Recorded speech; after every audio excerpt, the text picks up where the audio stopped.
ببین من حیران میشم گاه همون ابو محمد مدنی یا دامله ها در تاجیکستان علاقه احساس کردیستن که از طرف اینا بسیار خطری کلانه. هر کدام اونا با موافق علمی خودشون دانشی خودشون در مقابل اینا مبارزه میبرن.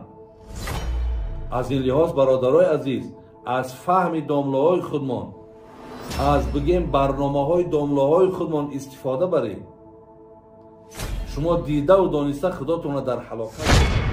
قالوا له خالفت أقوال الشيوخ ولم يبال الخلف للفرقان. الله خواهد حرکت کرده شدید که به همون هوا و هوس خودتون مطابق میکنید، لیکن فراموش کردید که نگهدارنده این دین الله است، حفظ کننده این دین الله است، صاحب این دین الله است. الله گفت که ما نازل کردیم قرآن رو و ما خودمون این قرآن رو حفظ میکنیم. یعنی این دین رو الله نازل کرد، این دین همیشه از جانب الله است و خود الله این دین ظاهر میکند و این دین خودش منتشر میکند و این دین خود الله غلبه میکنند.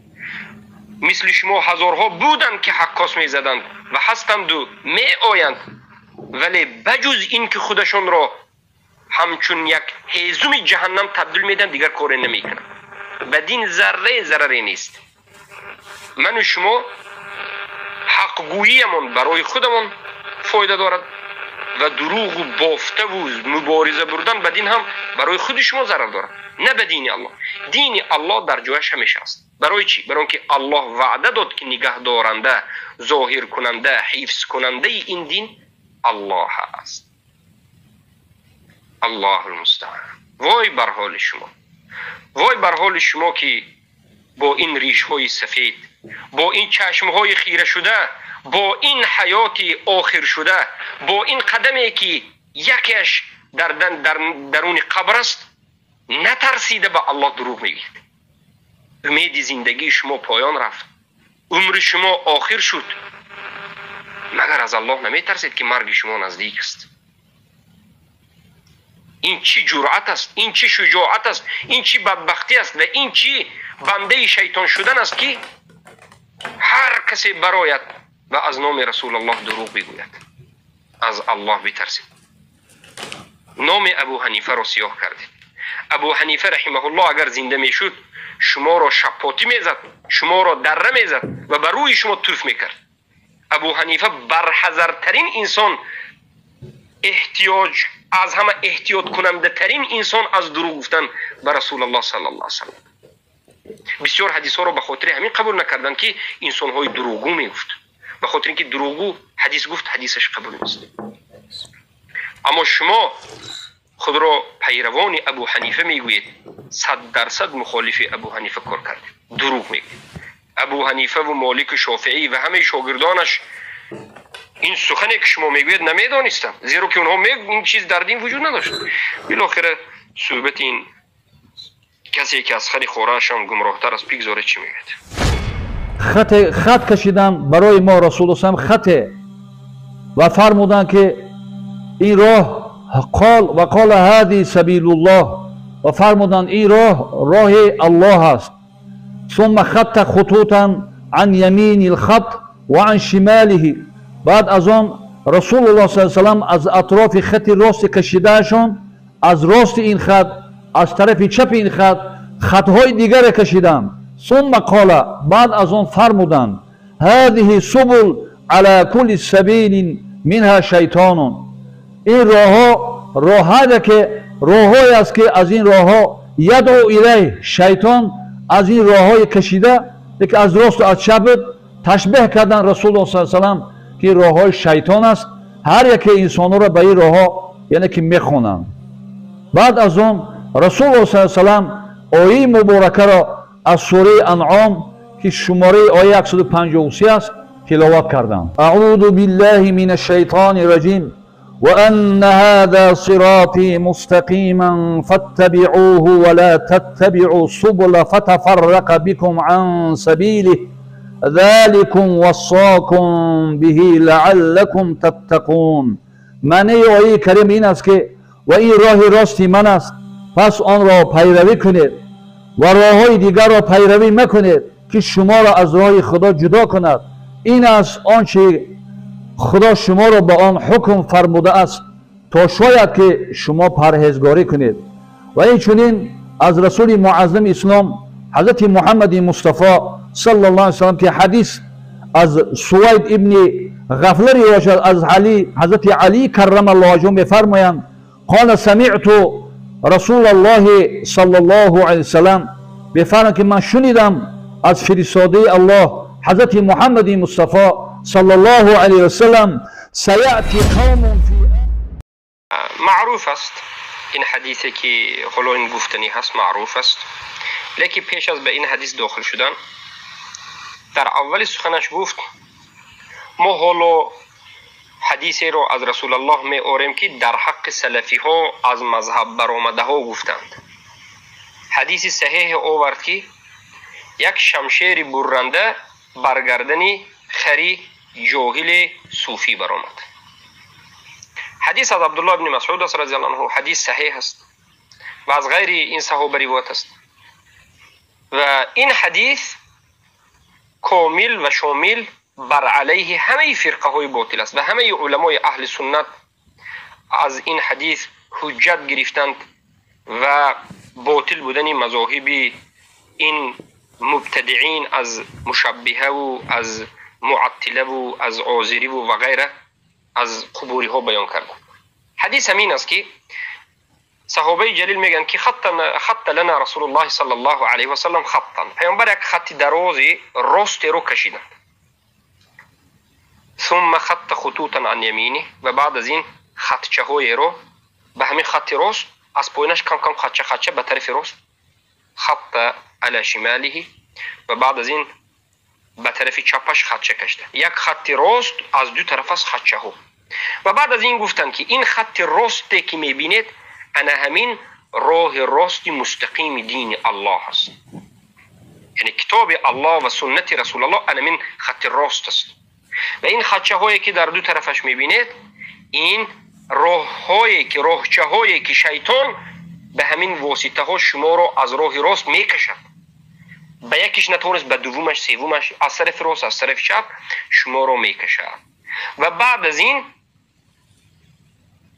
پیامبر صلی الله علیه و سلم همین آیت رو تلاوت کردن که الله گفت و ان هذا صراطی مستقیما همانا که این راه من مستقیم است، این دین، این منهج، این شریعت مستقیم است، راست است، لا اعوجاج فی، کجی ندارد، نافهمیگی ندارد، شبهات ندارد، این راه کامل است، شامل به همه دور و زمان است، به همه این انسانهای روی زمین کافتا للناس جمیعا هست و این راه اینقدر واضح هست که مثل روز روشن است. خیلی که پیامبر صلی الله علیه و سلم میگه ترکتکم فی محجة البیضاء، یک محجة البیضاء یک راه روشن که لیلها کنهاریه، شب این راه به مانند روز است، یعنی یگان جای دین ما جای نافهمگی ندارد، جای مشکلی ندارد که این سخن به اصل دین ربط دارد. اصل دین ما که انسان به فهمیدن و قبول کردن اصل دین مسلمان می شود و به همه این امت فهمیدن اصل دین و عمل کردن برایش فرض عین است. اما باقی مانده مسائل هایی که جزئیات و خفی و مسائل علمی از اصول فقه و اصول تفسیر و غیر علم هایی که هست این برای همه فرض نیست، این برای علما ضرور است. به مردم عادی ما این چیزها را امر هم نکردیم، البته افضل و بهتر است، اما اصل دین ما واضح است. اصل دین ما این 10 سال دعوت پیامبر صلی الله علیه و سلم است. انا همین راه مستقیمی که پیامبر در اینجا گفتند کشیدن خط رو، آیت رو به طریق تطبیقی کشیدن بیان کردن و این آیتی که الله رب العزة والجلال گفت و ان هذا صراط مستقیما فاتبعوا ولا تتبعوا السبل فتفرق بكم عن سبیله، راهچه ها پیروی نکنید که شما رو از راه حق میگرداند، به راهچه ها به شبهات نظر نکنید. همین راه راستی که الله گفت کدام راه است؟ آیا مذهب است؟ این نوعادلان ای ناانصافان، ای دروغ بستگان به الله و رسولش، بترسید از آن روزی که کمک کننده ندارید. طاغوت شما را کمک کرده نمیتواند. بترسید از آن روزی که لوچ مادرزاد آفتاب به سرتون نزدیک شده، مغز سرهایتون میشه در روبروی عزیز الجبار روبرو میستید. الله شما را میپرسد که چرا از نام من دروغ گفتی؟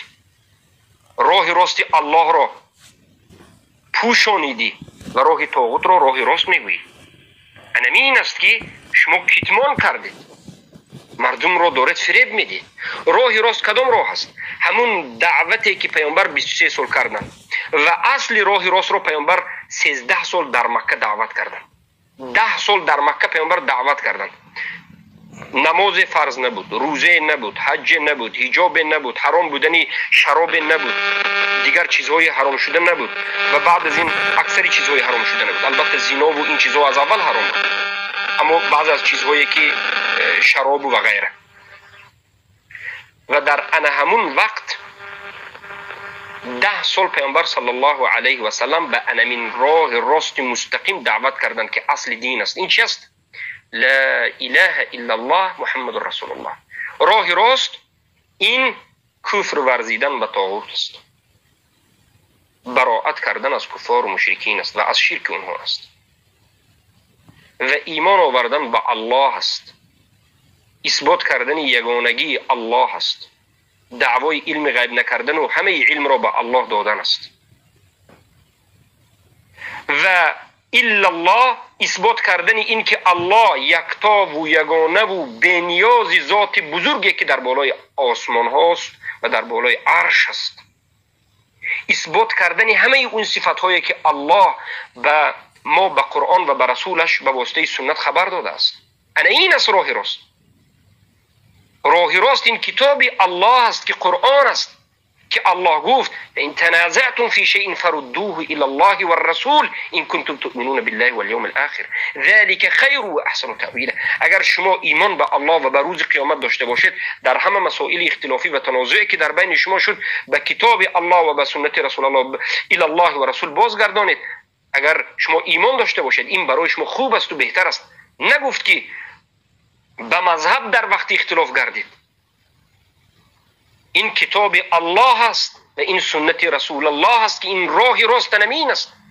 با فهم شاگردان رسول الله، با فهم همون صحابگانی که الله از فهم اونها راضی شد. فهم صحابگان مراد الله را، همون مرادی که الله در قرآن ذکر شده بود، همون فهم صحابگان بود. یعنی به کدام معنا؟ صحابگان قرآن را به مراد الله فهمیدند، سنت را به مراد الله سبحانه و تعالی و رسولش فهمیدند و همین فهم را که فهم درست و صحیح بود الله قبول کرد. الله از این فهم و از این عمل راضی شد و من و شما را امر کرد که به فهم صحابگان قرآن و سنت را فهمیم. رضی الله عنهم و رضوا عنه. الله گفت من از اینها راضی شدم از صحابگان. برای چی؟ اینها قرآن و سنت را درست فهمیدند. راه راست پس قرآن و سنت به فهم شاگردان رسول الله صلی الله علیه و سلم صحابگان این امت است. بجز این راه راست وجود ندارد. هر کسی بگوید که راه راست در این آیت فقط یک مذهب است که مذهب ابو حنیفه است، بگوید والله قسم خود علمای حنفی این چنین انسان را تکفیر کردند. علی ملا علی قاری این چنین انسان را تکفیر کرده است. این را ابن همام تکفیر کرده است. این را همین صاحب کتاب رد المختار که این ابن عابدین شامی هست تکفیر کرده است. ولی الله دهلوی تکفیر کرده است. زیرا که این سخن تلازمش، تقاضایش و نتیجهش همین است که انکار کردن قرآن و سنت و حق برآوردن یک مذهب و باطل گفتن دیگر امت و ناحقی های یک مذهب را هم حق گفتن و انکار کردن حق است و راب گرفتن یک مذهب به سر خود است. و این به زیر آیت سوره همین توبه 31 آیتش می دارد که همه علمای حنفی و غیر حنفی 4 مذهب این را گفتند اتخذوا احبارهم و رهبانهم اربابا من دون الله. اینها پیشوای خود، علمای خود را ارباب بجز الله گرفتند. این دین دین الله هست که کتاب الله در بین ما هست. این دین سنت رسول الله که به وحی الله آمد و ما ینطق عن الهوا ان هو الا وحی یوحى انا نحن نزلنا الیک الذکر لتبین للناس ما انزل الیهم. این سنت از نازل شده از جانب الله هست که وحی است و این سنت هم سنت رسول الله نازل کرده الله هست. پس همین دین است. دین این ساخته بشر نیست. این فکر اندیشه شما طاغوت پرستان جهلان نیست. قسم به الله جزای شما گستاخان، سرکشان، پنهان کنندگان، یهودی هایی که خود را به امت اسلام نسبت بدید در روز قیامت سخت است. سبحان الله. پیامبر صلی الله علیه و سلم عجبا گفتند لتتبعن سنن من كان قبلكم سنن من كان قبلكم لتتبعن سنن من كان قبلكم شبرا بشبر وذراعا بذراع حتى اذا دخلوا ضب جحر لدخلتموه. حتما شما پیروی میکنید، تتبع میکنید. انا همون سنن، انا همون عملهای بدی امتی پیش گذشته را به یهودی و به نصرانی که بدی گمراهی کردن به همونها مانند میشید، مثل همونها عملها را میکنید. حتی همونها به یک سوراخی ضب در آمده باشند شما هم به همون سوراخی میدارید. انمین شما هستید پیروان یهودی. گمراهی یهودی چی بود؟ یهودی ها چرا گمراه شدند؟ تلبیس کردند. اینها یعرفونه کما یعرفون ابناءهم و این فریقا منهم لیکتمون الحق و هم یعلمون. پیامبر مثل فرزندشون میشناختند، حق میفهمیدند، لیکن پنهان کردند در حالتی که میدانند. شما هم میدانید که وظیفه دار شدید که به مقابل اسلام مسلمین بیجنگید، لیکن با وجود این دارید شما با وجود این دیده و دانسته مخالفت بر حق میکنید. همین فعل یهودی بود. غیر المغضوب علیهم. الله برای اونها غضب کرد، برای اونها دیده و دانسته دنیا را انتخاب کردند و از بحر جنت برآمدند، جنت را ترک کردند، رضاگی بشریت را خواستند، رضاگی الله را ترک کردند. الله خارشون کرد، نسخشون و فسخشون کرد. انتظار عذاب الهی باشید، توبه کنید، از این جهالت توبه کنید. سبحان الله، سبحان الله. و بعد از این می رود باز به همون حدیثی که حدیثی در حق خوارجین است که این جهلا این حدیث رو همیشه در حق اهل سنت و جماعت نسبت میدن. بفرمایید. احداث الاصنام، یعنی که بسیار انسانایی که یاش هستند، عمرهاشون جوان است، نواقص العقل، عقلهاشون کوتاه است، یقولون من قول خیر البریه. این جوانان، این اشخاص از سخن بهترین شخص که حضرت محمد مصطفی است از آن سخن میکنند. یعنی که از قرآن و از حدیث رسول اکرم سخن میگویند. لا یجاوز حناجرهم یمرقون من الدین کما یمرق السهم من الرمیه. ببین رسول یک معظم اسلام چی میفرمایند؟ این گروه، این جوانان، این ناقصون عقلان، یعنی که وقتی که سخن میگویند از بهترین سخن شخصیت از رسول الله صلی الله علیه و سلم، سخن ایشان، سخن این جوانان از گروهشان پایان نرفته، از حلقومشان پایان نرفته، این گروه ها از دین بدون که خارج میشوند، همچنانه که تیر از کمان خارج میشود. حدیث امام بخاری است، رقم حدیث 3611 و البته این حدیث با مضمونهای دیگر هم روایت شده است و عزیز برای شخصان بی‌مذهب فرمودن میفرمایند چو گمراهی بود. حدیث صحیح است. حدیث متفق علیه است، در بخاری و مسلم به معنایش روایت است.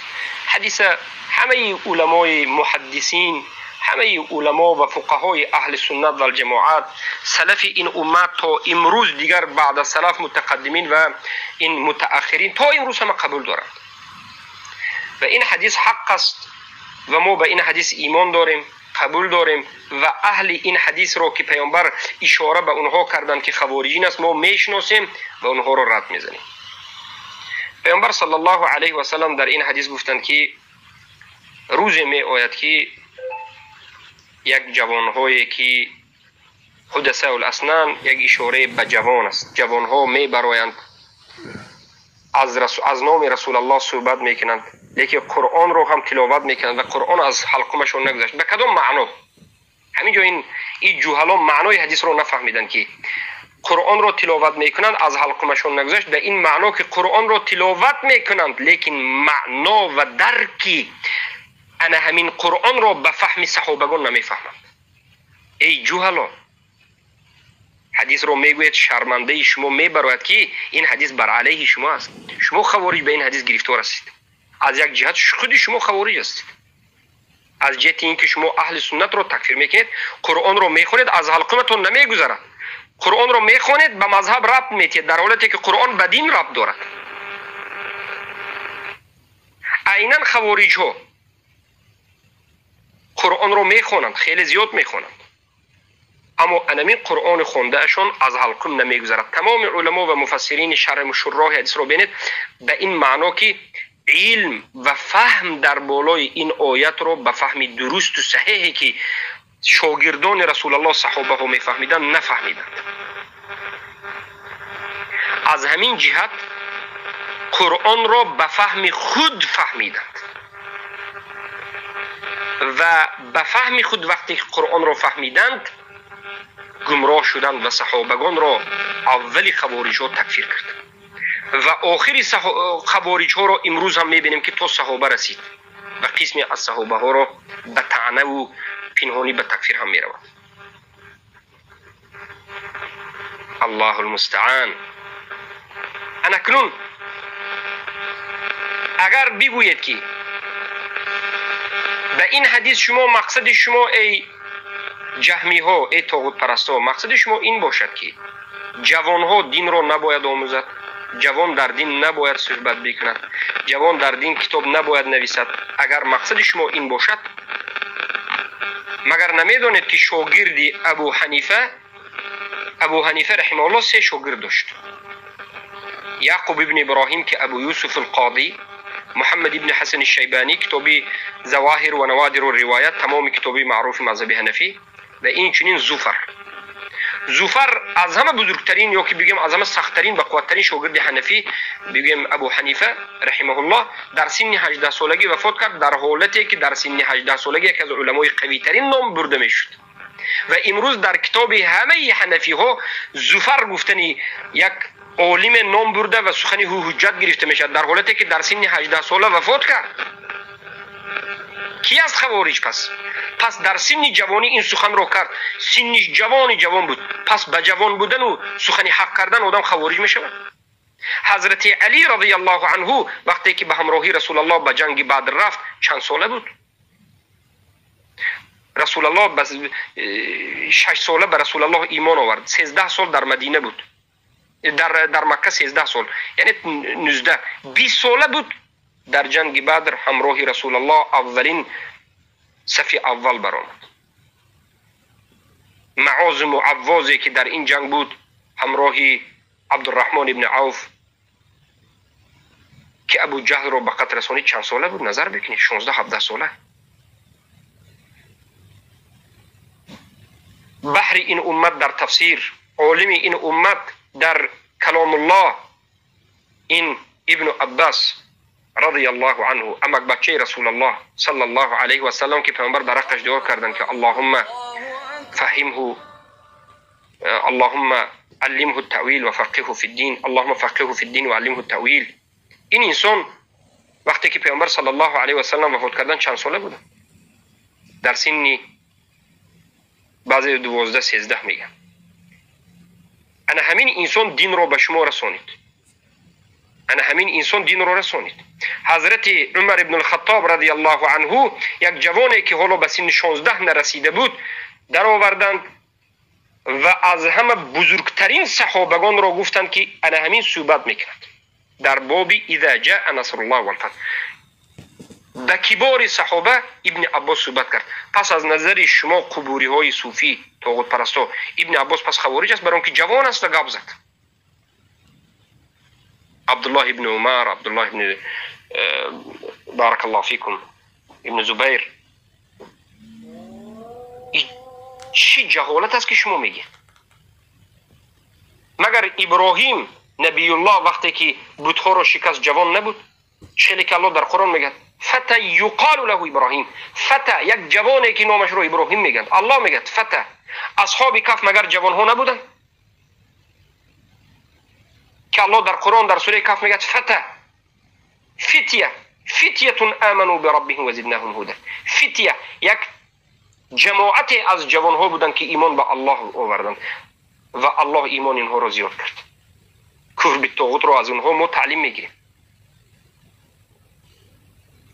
که تا امروز این عبرت است که الله به ما ذکر کرد. همه اینها مگر جوان ها نبودن؟ خود شما نقل نمیکنید که ابو حنیفه در سن 13 سالگی فتوا میداد، امام مالک و شافعی و احمد ابن حنبل و غیره. عبرت خوارج بودن و خوارج نبودن این به جوان بودن و نبودن هیچ ربطی ندارد. جوان بودن و عالم بودن این در دین ما وجود دارد و چقدر علما هستند که به سن 20 نرسیده کتاب ها نوشتند. ابن القیم الجوزی میگن که من در سن 18 سالگی زیاده از 20,000 کتاب رو خونده بودم میگن و یک چند کتاب رو نوشته بودم. و علمای خود شما هم همچنین نقل میکنند از اشعری و ماتریدی. اما عبرت خوارج بودن در عالم و جوان بودن نیست. جوان باشی و حق بگویی، جوان باشی و عالم باشی، جوان باشی و در پیروی قرآن و سنت باشی و به فهم سلف امت باشی، نعم جوان بودن. بهترین جوان هستی، تو جوان نیستی، تو بزرگترین انسان هستی. هیچ خوارجی به اینجا ربط ندارد. خوارج بودن این است که تو جوان باشی یا جوان نباشی، در هر دو صورت هم قرآن را به فهم خودت بفهمی، سنت را به فهم خودت بفهمی. قرآن را تلاوت کنی از حلقمت نگذرد، یعنی قرآن به قلبت نرسد، فهم قرآن را نداشته باشی، زیرا که مکان فهم قلب است. اشاره که رسول الله کردن این است که قرآن به زبان میخواند، فهم قرآن ندارد، فهم قرآن را به خودش میفهمد.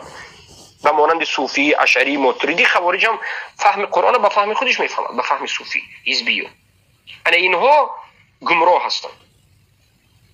خوارج ها هم جوان دارد هم پیر دارد، لیکن بسیاری اونها جوانهای کودکای هست که قرآن را میخواند در حالتی که منهج اهل سنت را ندارد، قرآن را میخواند در حالتی که علمای اهل سنت را قبول ندارد، قرآن را میخواند در حالتی که فهم قرآن را به فهم سلف این امت نمیفهمد، فهم قرآن را به دعوای خودش میفهمد.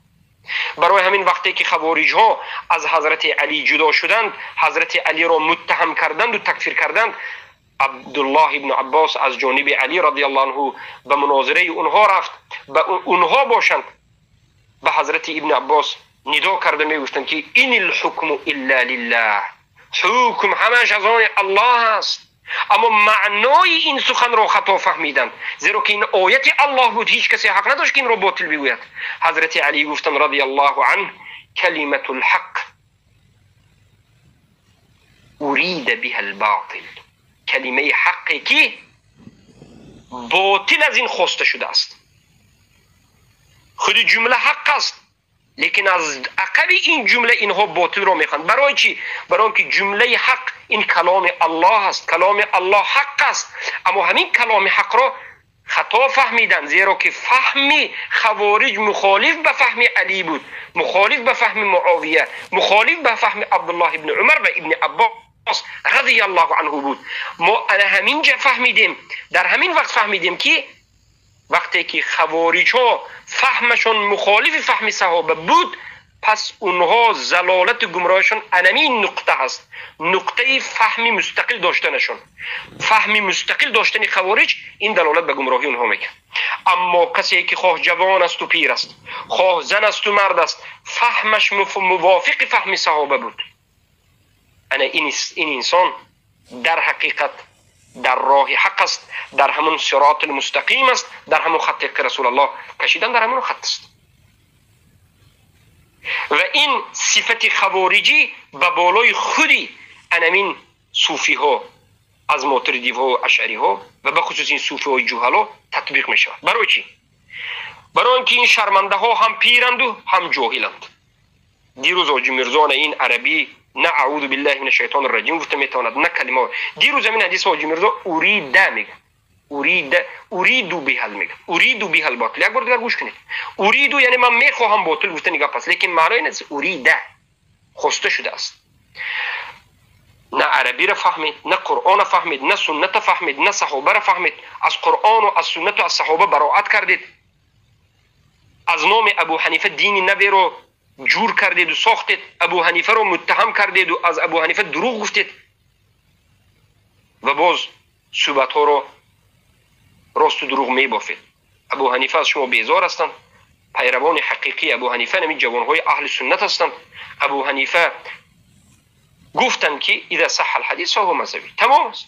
حدیث او بیان مذهبی است. چو گمراهی بود به مذهبی خود، کلاهی مذهبی او را بسر کن. تو را با راهی نک سازد هدایت، تو گوش با گفته ای او چون پدر کن. و در آخر دعایی که از بزرگان که فرمودن، این دعا را و درگاه خدای عز و جل دعا می‌فرماییم: یا رب دل ما رو به هدایت بادا، یا رب دل ما رو به هدایت بادا، دور از روش اهل ضلالت بادا، دور از روش اهل ضلالت بادا. یا رب همگی زیستن و مردن ما بر مذهب اهل سنت و جماعت بادا. آمین یا رب العالمین برحمتک یا ارحم الراحمین. ما میگیم امین یا رب العالمین، زیرا که 4 بیتی که در آخر خوند بیت خوب است، بیت‌های خوب است. امیدواریم که کسی که این بیت نوشته است برای ظاهر شدن حق نوشته است، زیرا که میگه که از تو میخواهیم که ما رو در مذهب اهل سنت و جماعت وفات کرده ما نصیب کنیم. میگه لیکن این بیت به شما صوفی ها چی ربط دارد؟ شما اهل سنت نیستید. این بیت به شما معترضی ها و اشعری ها چی ربط دارد؟ شما از اهل سنت و جماعت نیستید. شما پیدا شده ها بعد از 400 سال پیامبر هستید. شما در زمان صحابگان بودید؟ نه. در زمان تابعین بودید؟ نه. تبع تابعین بودید؟ نه. در خیر القرون نبودید. بعد از این پیدا شدید. شما از اهل سنت نیستید. از اهل سنت و جماعت کسانی هستند که منهجشان یک چیز است: قرآن و سنت با فهم سلف این امه. اطیع الله و اطیع الرسول. و الله سبحانه و تعالی در جای دیگر در آیش میگه فبهداه مقتدی، به هدایت اومدن اونها اقتدا کن. والذین اتبعوهم باحسان، کسایی که به انمین صحابگان به احسان و خوبی متابعت کردند، اونهایی که الله از اونها راضی شد. الله در قرآن باز گفت که اگر ایمان آوردید مثل ایمان آوردن صحابگان، فإن آمنوا بمثل ما آمنتم به فقد اهتدوا، هدایت می‌یابید. یعنی اینا اهل سنت و جماعت هستند. اهل سنت و جماعت این امامشون پیامبران، شاگردای پیامبر، صحابگان، تابعین، تبع تابعین که همشون میگویند الله در بالای عرش است، در بالای آسمان هاست و صفاتهای الله را اثبات میکنند و متابعت به رسول الله دارند. اینها کسانی هستند که لا اله الا الله را فقط به ربوبیت نیست رازق بجز الله نمیگویند مثل مشرکین قریش از ابو جهل و ابو لهب و ابو طالب، بلکه اینها لا اله الا الله را نیست معبودی بر حق بجز الله میگه. اینها کسانی هستند که لا اله الا الله گفتند، معنیش را فهمیدند و کفر بالطاغوت و براءت و ایمان به الله دارند. علم دارند، عمل دارند، یقین دارند، صدق دارند، محبت دارند، اخلاص دارند. اخلاص از شرک، اخلاص از طاغوت پرستی، پاکی دینی و سخنشون به حجت است و قبول میکنن هر چیزی که از جانب الله و رسول آمده است. هرگز قرآن و سنت را به سخن کسی به سبب کسی ترک نمیکنن. و اینها کسانی هستند که تقلید کورکورانه، پیروی کردن به کسی مطلقاً به عینش بدون حجت و دلیل رو انکار میکنن. این است مذهب حقیقی حنفی.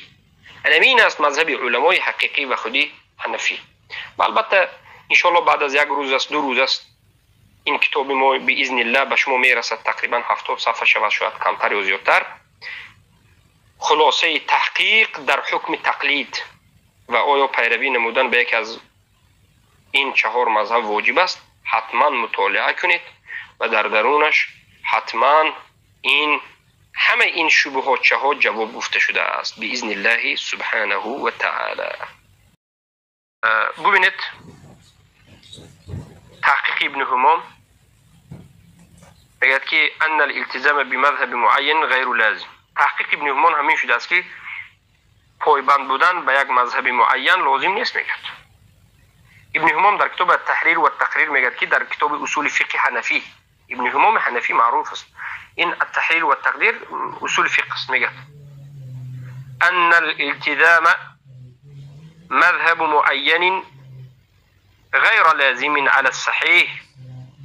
به درستی که پایبند بودن به یک مذهب معین لازم نیست در قول درست و صحیح،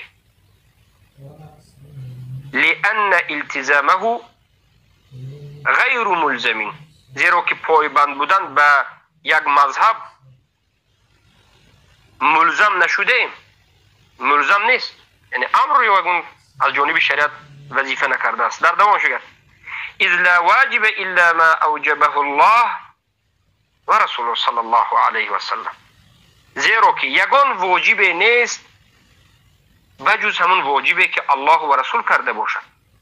ولم يوجب الله سبحانه وتعالى ورسوله صلى الله عليه وسلم على أحد من الناس أن يتمذهب بمذهب رجل من الأمة فيقلده في دينه في كل ما يأتي ويذر دون غيره. و الله و رسولش پیروی نمودن از یک انسان معین را هرگز به مردم واجب نکرده است. به یک مذهب معین مذهب داشتن را و به یک مردی که صاحب مذهب است به همون مقلد شدن را و دیگر انسان را ترک کردن و دین را از یک نفر معین گرفتن را الله و رسولش در هیچ جای واجب نکرده است. واجب گفتنی پیروی کردن از مذهب این باید از جانب الله و رسول باشد. واجب این حکم است. اگر الله و رسول واجب نگفته باشد تو کی هستی که ای ظالم از نام الله و رسول صحبت میکنی؟ وقد انطوت القرون الفاضلة على عدم القول بلزوم التمذهب بمذهب المعين. بتحقیق قرون طلایی 3 قرن اول صدر اسلام گذشت در حالتی که پایبندی به یک مذهب معین وجود نداشت. مع ان غالب المقلدین یقول، در حالتی که بسیاری مقلدین امروز میگویند که انا حنفی او انا شافعی، یا من حنفی هستم یا میگه که من شافعی هستم، وليس له علم بطریقه امامه، در حالتی که علم به یک راه و روش و منهج امامش هرگز علم ندارد، حتی امامش نمیشناسد. فلا يسير كذلك بمجرد القول، و این انسان به مجرد یک این که من حنفی هستم یا من شافعی هستم میگه این شافعی یا حنفی نمیشود، زیرا که یک جاهل است. این دروغ میگه، این یک چیزی نوی رو از خودش پیدا کرده است. كما لو قال انا فقيه او كاتب لم يسر كذلك بمجرد قوله وبعده جدا عن سيرة امامه. این چنین به مانند این که میگه یک انسان اگر بگه که من فقیه هستم، من نویسنده هستم، به مجردی من فقیه هستم و نویسنده هستم گفتنش هرگز این انسان فقیه یا نویسنده نمیشود، زیرا که این حالا ننوشته است و حالا فقیه هم نیست.